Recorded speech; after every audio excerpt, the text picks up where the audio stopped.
यह सिर्फ एक राजा रानी की कथा नहीं है, यह उस प्रेम की कहानी है जो सब कुछ छिन जाने के बाद भी नहीं टूटा। उस नारी की कथा है जिसने पद को खोकर भी पति धर्म नहीं छोड़ा, और उस परीक्षा की जहां भाग्य, विश्वास और त्याग आमने सामने खड़े थे। जब वैभव मिट गया, पहचान छिन गई और जंगल ही घर बन गया, तब शुरू हुई सती दमयंती की असली परीक्षा। विदर्भ देश में भीष्मक नाम के एक राजा राज करते थे। उनकी पुत्री का नाम दमयंती था। दमयंती लक्ष्मी के समान रूपवती थी। उन्हीं दिनों निषद देश में वीरसेन के पुत्र नल राज करते थे। वे बड़े ही गुणवान, सत्यवादी तथा भक्त थे। निषद देश से जो लोग विदर्भ देश में आते थे, वे महाराज नल के गुणों की बड़ी प्रशंसा करते थे। यह प्रशंसा दमयंती के कानों तक भी पहुंचती थी। इसी तरह विदर्भ देश से आने वाले लोग राजकुमारी के रूप और गुण की चर्चा महाराज नल के समक्ष करते थे। इसका परिणाम यह हुआ कि नल और दमयंती एक दूसरे के प्रति आकृष्ट होते गए। दमयंती का स्वयंवर हुआ। उसने स्वयंवर में बड़े बड़े देवताओं और राजाओं को छोड़कर राजा नल का ही वर्ण किया। 9 दंपतियों को देवताओं का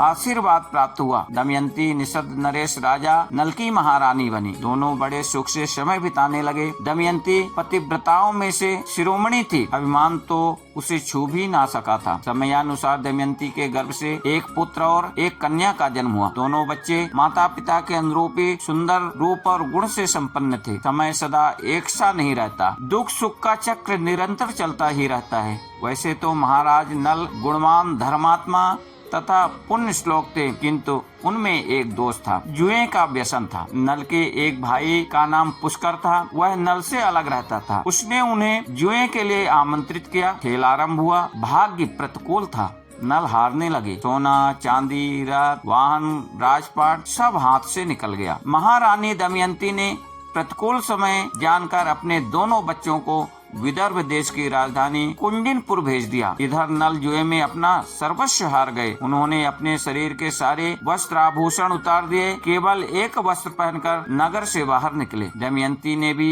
एकमात्र साड़ी में पथ का अनुसरण किया। एक दिन राजा नल ने सोने के पंख वाले कुछ पक्षियों को देखे। राजा नल ने सोचा, यदि इन्हें पकड़ लिया जाए तो इनको बेचकर निर्वाह करने के लिए कुछ धन कमाया जा सकता है। ऐसा विचार कर उन्होंने अपने पहनने का वस्त्र खोलकर पक्षियों पर फेंका। पक्षी वह वस्त्र लेकर उड़ गए। अब राजा नल के पास तन ढकने के लिए भी कोई वस्त्र नहीं रह गया। नल अपनी अपेक्षा दमयंती के दुख से अधिक व्याकुल थे। एक दिन दोनों जंगल में एक वृक्ष के नीचे एक ही वस्त्र से तन छिपाए पड़े हुए थे। दमयंती को थकावट के कारण नींद आ गई। राजा नल ने सोचा, दमयंती को मेरे कारण बड़ा दुख सहन करना पड़ रहा है।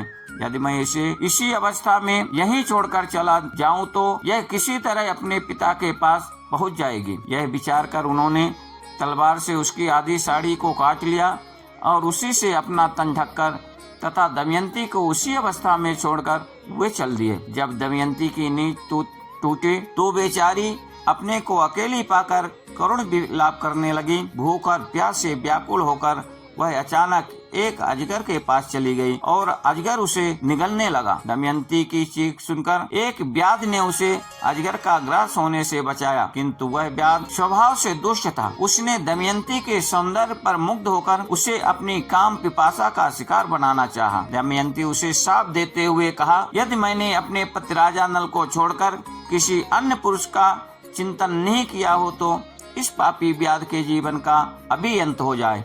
दमयंती की बात पूरी होते ही व्याध के प्राण पखेरु उड़ गए। दैव योग से भटकते हुए दमयंती एक दिन नरेश सुबाव के पास और उसके बाद अपने पिता के पास पहुंच गई।